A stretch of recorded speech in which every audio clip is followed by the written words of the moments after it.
Now, let's get this completely and abundantly clear. No sane, civilized person is happy that there are more than 600 people dead in Egypt, thousands wounded, and frankly, I'm entirely sure more to come. Any loss of life is tragic, and loss of innocent life more so. But what constitutes innocence? Well, that 10-year-old Christian girl in Egypt shot through the chest and murdered by Islamic fanatics about a week ago, she was certainly innocent. And I'm sure there are many people dead in the protests who are innocent as well. But we need to be realistic here. There are armed, dedicated, hysterical followers of a militant form of Islam led by the Muslim Brotherhood and their even more intolerant and violent partners in crime. They're protesting. Here, by the way, is their emblem. Now take a good look. Have a look at this. We're going to keep it on the screen for a bit. Does it symbolize to you, this is the emblem of the Muslim Brotherhood, does it indicate, does it signify peace and love and reconciliation? I want to tell you a story here. Bear with me as you watch this emblem. I was on a CBC show, they don't invite me now, a couple of years ago, hosted by Evan Solomon. A good guy, pretty fair. My fellow guest was a supporter of the Muslim Brotherhood. We discussed their emblem and what it meant. He sat there next to me, and he said, and he swore repeatedly that the Muslim Brotherhood did not feature a sword on their emblem. He did this because he knew the audience, Western and liberal, was naive and gullible, and would believe pretty much whatever he said. Look, you must not assume that the people demonstrating in Cairo and elsewhere are peaceful, ordinary, and desirous of democracy and freedom. Have a look at this.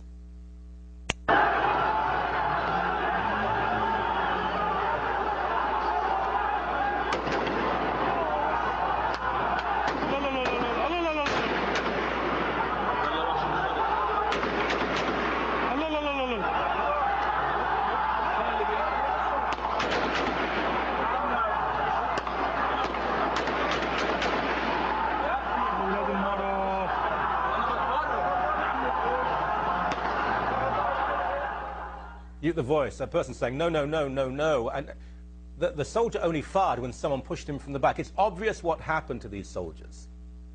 Like rabid animals, really. I'm sorry, but like rabid animals. The mob pounces on them, kicking them and beating them to death. Now, these are the people we are supposed to believe are peaceful protesters. No, no, my friends, no. These are not the crowds in Istanbul, Turkey, kids and students, ordinary people who just asked to be heard. These are not even the thugs of the black bloc and the hard left in North America. Those twits are middle class and they're violent because they know the police will not really hurt them. They're cowards. The Egyptian mobs, though, they will die for their religion and their cause. They actually want to die for their religion and their cause. Hassan al-Banna was the founder of the Muslim Brotherhood. He admired Hitler, he hated Jews, he wanted the Nazis to win the war, he supported the raising of an SS division amongst Muslims.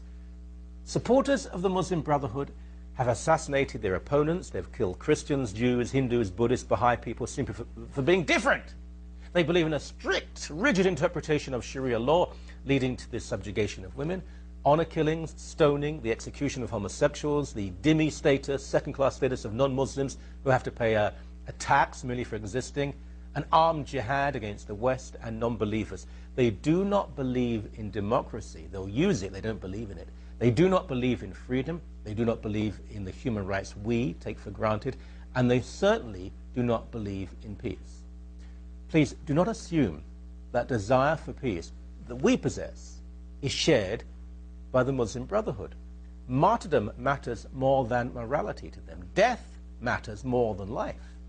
This is not a sadistic military just killing protesters. This is a civil war between an army that to a large extent represents moderate Muslims, Christians, progressives, liberals, fighting an Islamic mob, heavily armed, that seeks to transform Egypt into a medieval Islamic state and wants an armed attack on every country that does not bend the knee. I've never been comfortable with the statement. You hear a lot that, oh, in some countries, some places, human life doesn't matter. I don't like that. But I do know from experience that in some cultures and in some religions, human life has a radically different meaning and a radically different purpose. We're seeing that now there. It's happened before. going to happen again.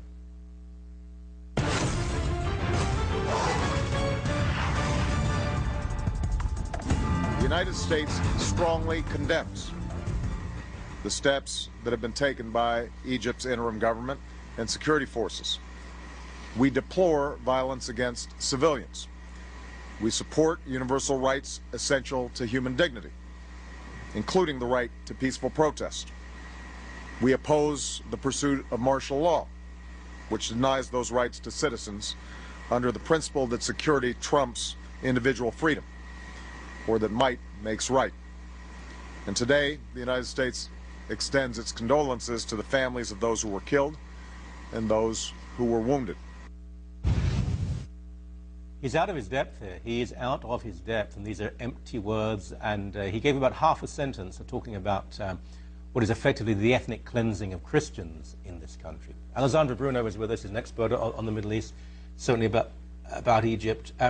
This is not unarmed, peaceful protesters simply wanting democracy being attacked by a violent military. It's far more nuanced than that. Well, it's much more nuanced and it's much more strategic than that. Morsi isn't, this is not even Morsi controlling the strings. It's someone. It's the Muslim Brotherhood leadership, and in fact, some of them have been arrested. This action, I think, was definitely desired by the Muslim Brotherhood because this gives them martyrs, shaheed. This will give the impetus for more protests and stronger resistance. It'll make life very difficult for the new government, putting it in embarrassing situations as it is right now, with the deaths of various civilians.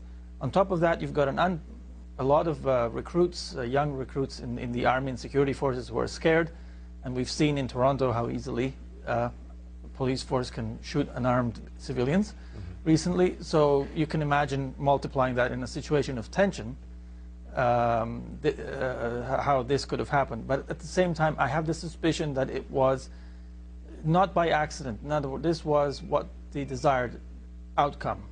And you can see that by the fact that the official number of dead is now 600 and something, or 700. I'm not sure. Today, I'm sure there were more. But the Muslim Brotherhood is claiming thousands more. So they want to see that number rise. Yes, they do. The government said to the police and army and security services, you have the right to use lethal force to defend yourself or institutions of the state. Mubarak, of course, said, unless you're harsh and hard with the Muslim Brotherhood, if you give them any room, this is going to happen. And Barack Obama said, I don't care, and the situation now is innocent people as well as guilty. Innocent people are dying. Well, I think the U.S. really, the West should stay out as much as possible. And you've noticed that for all the condemnation of it, the U.S. has one major card that it hasn't played yet. It could simply pull off aid. Cut off aid and you really cause a problem. That is exactly what the army... surely. Unlikely, because I think the White House was trying a new strategy. Let's let the Muslim Brotherhood rule, see what happens, probably be rejected in the end because it's incompetent. They know how to control neighborhoods and provide services, but at the general political level, they've proven completely ineffective.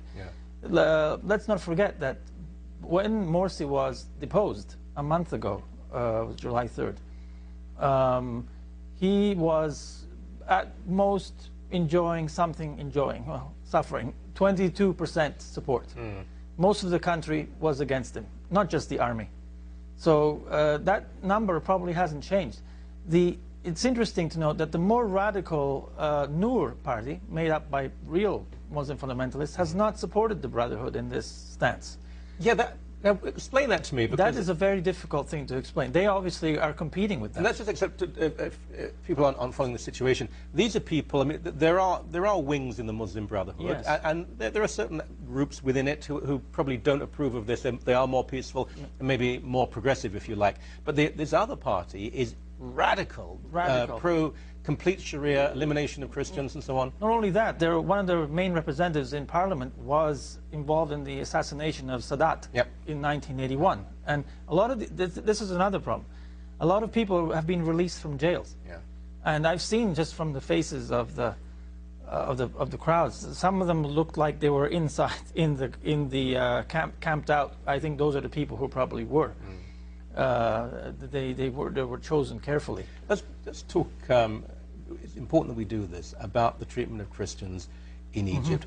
The Coptic Pope was part of a group of people, a transition team, when this new government came in. There were many others, but Christians have been targeted. It's not just Christians. This is, I think, very significant. It's churches too, a 4th century church in Upper Egypt. It's an attempt by some, and not all in the Muslim Brotherhood. There are those who do see Christians as being part of the fabric of the country, but they're enablers.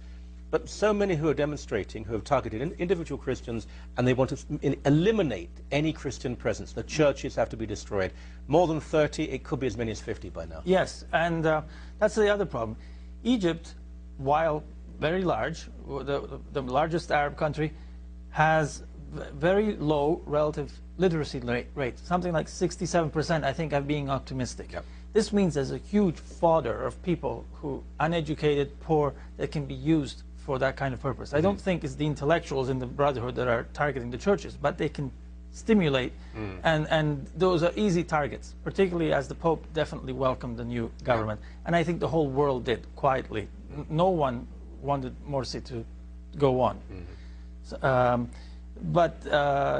so the Christians will definitely come under more fire, and we've seen who suffered yesterday and during the riots, who was killed apart from the Western journalists. A British journalist died.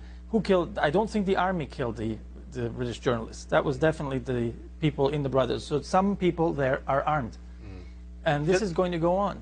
Just before we go, always dangerous to predict, but as you say, the Brotherhood are not saying, "Oh, we're losing people, we better stop." They're saying, "We're losing people, it's going well." This is exactly the problem. And as I said, watch for the term "shahid" being used. I saw it on the writing, and every Friday. But now, when people die, there's the occasion for the funerals, and we've seen it a lot in Gaza. And now, though, there's another problem. The peace talks are proceeding. And Hamas is a Muslim Brotherhood ally. Exactly. So they don't. This is the Muslim Brotherhood wants to interfere, but the West wants things to go calm because something is happening. What a situation. Appreciate it. Thank you very much. You're welcome.